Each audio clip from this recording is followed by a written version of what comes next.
Hi, I'm Kate McPhee, and I will be helping you out on your chick raising adventure. This is a video to show you how to make a brooder, which is where your chicks will live. So we ask that you guys get a container for your chicks to live in. I'm going to be using this big old Rubbermaid. As you can see, I cleaned it out very thoroughly beforehand with a paper towel and water. I also cleaned the surface I'm going to have them on with paper towel and water, just to make my life easier going forward. You can use something like glass cleaner if you want, but nothing with fumes. Now, you guys have just picked up your lovely bag of chick tricks, which has everything you need for your brooder in it. There's a light, a feeder,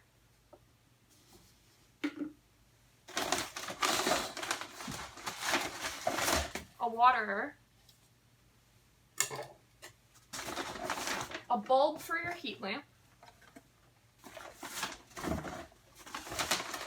a bag of grit, and quick chick. In the other bag, there are wood shavings and feed. But first, we're going to focus on the bag. I like to use the bag as a liner for the brooder so that cleanup is easy. I cut up my bag so that it's basically one sheet of paper. Then, I put it in the brooder as a liner.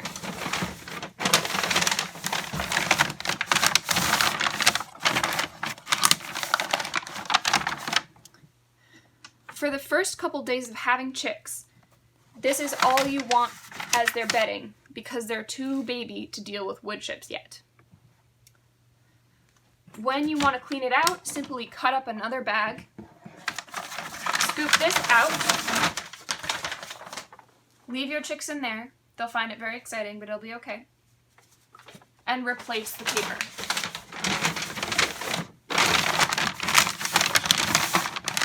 Keep using liners even when you transition to shred, because it makes it a lot easier to clean up.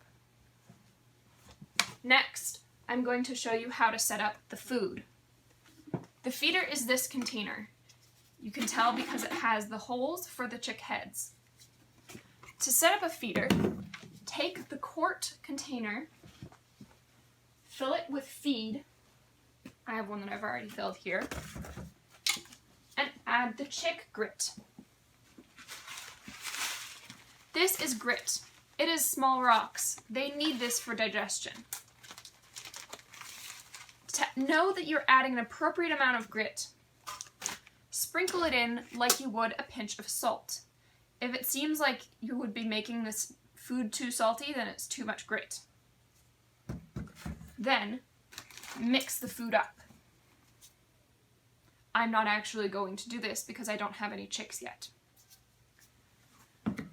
When you're done mixing the food, and you might want to do this a little bit at a time to really make sure it's incorporated, screw the cap on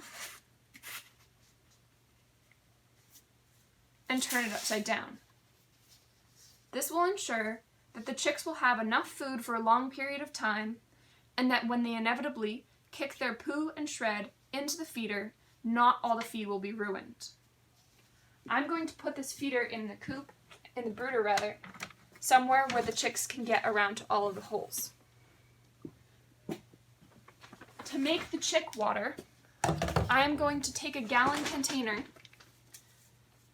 and add this powder to the gallon container and then fill it with water and mix it up till it dissolves.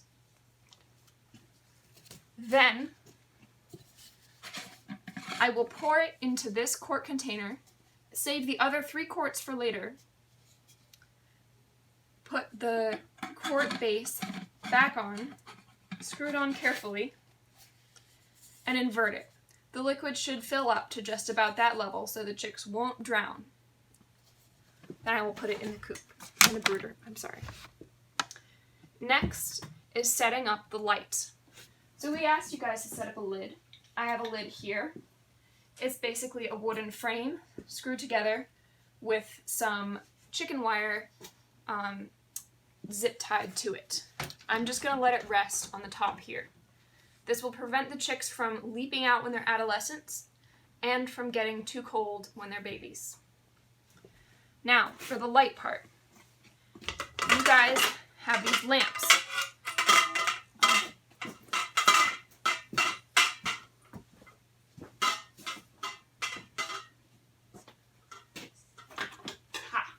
Scissors. I'm going to cut apart the zip ties holding this little protector in place.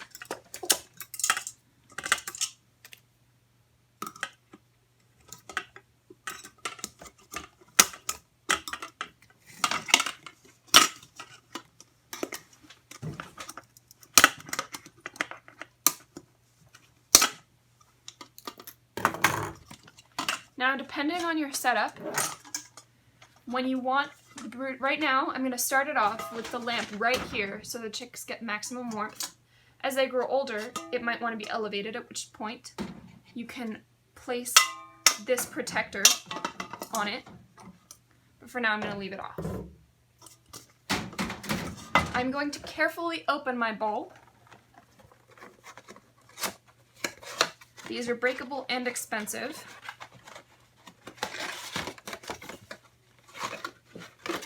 You'll notice it's pretty big and that it's red. This is to help keep the chicks warm and to keep them from pecking at each other. I'm going to screw the bulb in, again, very carefully.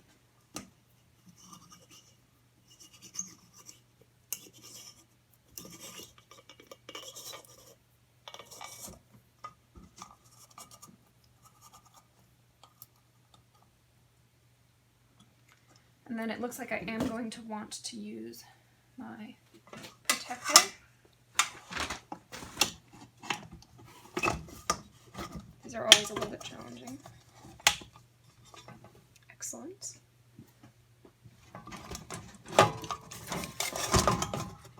Next, I can rest this here.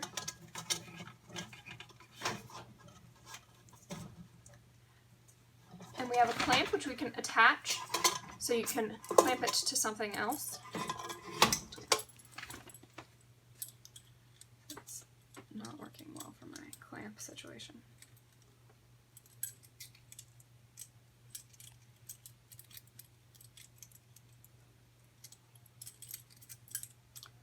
Anyway, you can attach it to the base here. It's heat proof.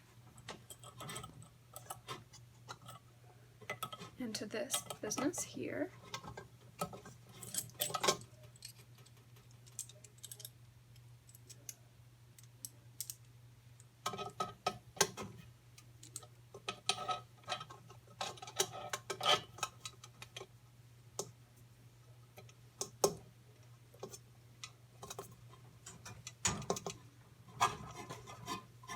So if you want to hang your lamp, this is what you hang it from, this metal part, not the cord.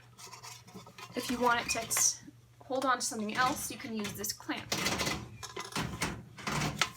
Now, for when I'm actually getting ready for my chicks to come, I'm going to hang it from a hook in the corner, but the light isn't as good over there. Next, I'm going to plug it in.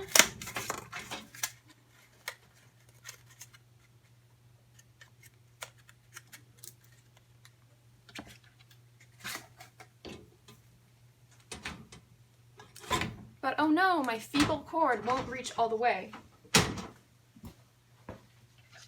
Which is why I have an extension cord for just that situation.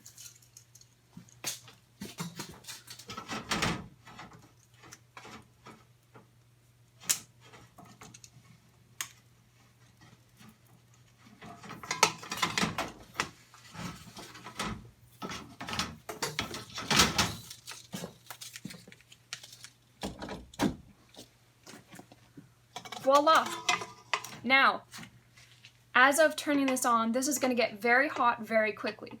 So I do not want to touch the bulb or the metal or anything. I can hold it by this loop, I can hold it by the handle, but I'm going to be very careful. Now, as I have this right here, and I know all my baby chicks, for the first couple weeks are going to need to be very, very warm. And I'm worried that all my heat is just going to rise on out of here. So, what you do is you get some insulation. I have some old beach towels. They will probably get wood shavings on them. So just be mentally prepared for that. I'm just going to lay these on top so that the heat stays in.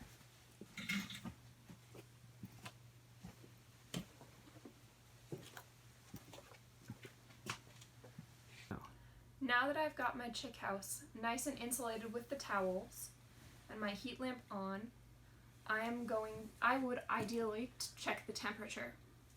Our thermometers have not yet come in the mail, but when they do, I would stick my thermometer in the brooder about an inch or two above the floor and just test to see.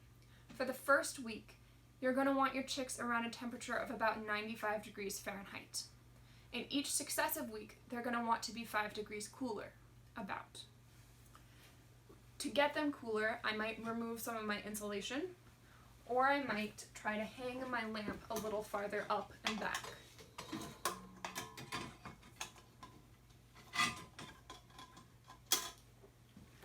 Now, a couple notes on food and water. What you received in terms of grit, food, water, and wood shavings should be enough to last you for the entire 6 to 8 weeks. Now, the quick chick we gave you will only make 1 gallon. You do not have to fill up the quart water every time you give the chicks water. You can fill it only partially through because baby chicks have a habit of kicking shred into the water or pooing in the water. Obviously, we want to keep this fairly clean. A little shred is okay for a little while, but eventually you're going to want to clean it out. So to avoid wasting the water, maybe only fill it up about halfway each time. Eventually you will run out of the quick chick water, and then it's okay to transition them to just regular tap water. For the wood shavings, when you eventually do add wood shavings to their brooder, remember, they are not hamsters or gerbils or guinea pigs. It's just there as bedding. So keep it fairly shallow. We don't want them to be wading through the shred. Those are all my tips for now. I will make another video explaining how to set up the water. For now, I'm really excited to be working with all of you. I'll talk to you later. Bye.